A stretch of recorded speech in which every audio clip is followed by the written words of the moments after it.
শাহজালাল আন্তর্জাতিক বিমানবন্দরে কার্গো এলাকা থেকে রপ্তানি পণ্য চুরি অভিযোগ উঠেছে। এবার যুক্তরাজ্যে পাঠানো উচ্চমূল্যে তৈরি পোশাকের একটি কার্টন থেকে 31টি পণ্য খোয়া গেছে বলে অভিযোগ করেছে সংশ্লিষ্ট প্রতিষ্ঠান।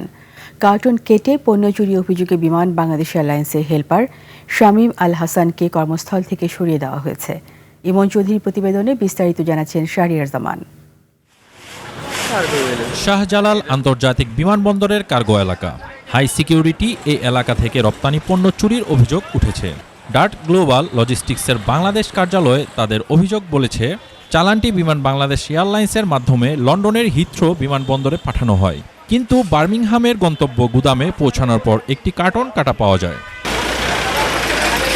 কার্টনটিতে 33টি পণ্য থাকার কথা থাকলেও পাওয়া যায় মাত্র 2টি। অভিযোগ অনুযায়ী কার্টনের সিল্ড স্টিকার ছেঁড়া এবং বিভিন্ন টেপ দিয়ে সেটি পুনরায় আটকানো ছিল। মাল যে এলোমেলো পড়ে থাকার কারণে মাল মিসিং হয়, একজন মাল আরেকজন নিয়ে যাওয়ার সম্ভাবনা থাকে। তো এই ক্ষেত্রে দেখা যাচ্ছে হয়রানির সম্মুখীন হয়, এই জায়গায় ভুল ত্রুটি হয়। ঘটনার পর বিমানবন্দর টিম কার্গো টার্মিনালের সিসিটিভি ফুটেজ সংগ্রহ করে। প্রতিষ্ঠানটির দাবি, ফুটেজে ফ্লাইটে তোলার আগে সংরক্ষিত অবস্থায় কার্টন থেকে পণ্য সরানোর দৃশ্য দেখা গেছে। এখানে কোনো সিকিউরিটি সিস্টেম একদমই নাই বলা চলে। মালামাল বাইরে কে কোথায় রাখতেছে, এখানে আপনার গেট থেকে বহিরাগত লোকজন প্রবেশ করতেছে। আমরা যারা সিএনএফ আছি তারাও কাজ করতেছি, বহিরাগত লোক সবাই প্রবেশ করার সুযোগ এখানে আছে, যার কারণে চুরির সিস্টেমটা এখানে আছে। প্রতিষ্ঠানটি হারানো পণ্য উদ্ধারের পাশাপাশি ক্ষতিপূরণ দাবি করছে। তাদের আশঙ্কা, এ ধরনের ঘটনা বিদেশি ক্রেতাদের কাছে বাংলাদেশের রপ্তানি পণ্য ও সাপ্লাই চেইনের নিরাপত্তা নিয়ে নেতিবাচক বার্তা দিতে পারে। এদিকে একটি গোপন ভিডিও ছড়িয়ে পড়েছে।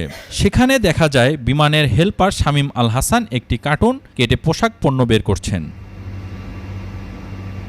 বিমান বাংলাদেশ এয়ারলাইন্স কর্তৃপক্ষ জানিয়েছে, অভিযোগ পাওয়ার পর হেলপার শামীম আল হাসানকে বর্তমান কর্মস্থল থেকে সরিয়ে দেওয়া হয়েছে এবং বিষয়টি তদন্ত করা হচ্ছে। কার্গো হেল্পারের বিষয়ে তার বিভাগ থেকে বিভাগীয় ব্যবস্থার জন্য প্রক্রিয়াধীন করেছে। আর পণ্য মিসিংয়ের যে বিষয়টি জানতে চান, এটিও বর্তমানে তদন্তাধীন রয়েছে। একটি কার্টন থেকে 31টি পণ্য খোয়া যাওয়ার অভিযোগ নতুন করে প্রশ্ন তুলেছে শাহজালাল আন্তর্জাতিক বিমানবন্দরের কার্গো নিরাপত্তা ও নজরদারি ব্যবস্থা নিয়ে।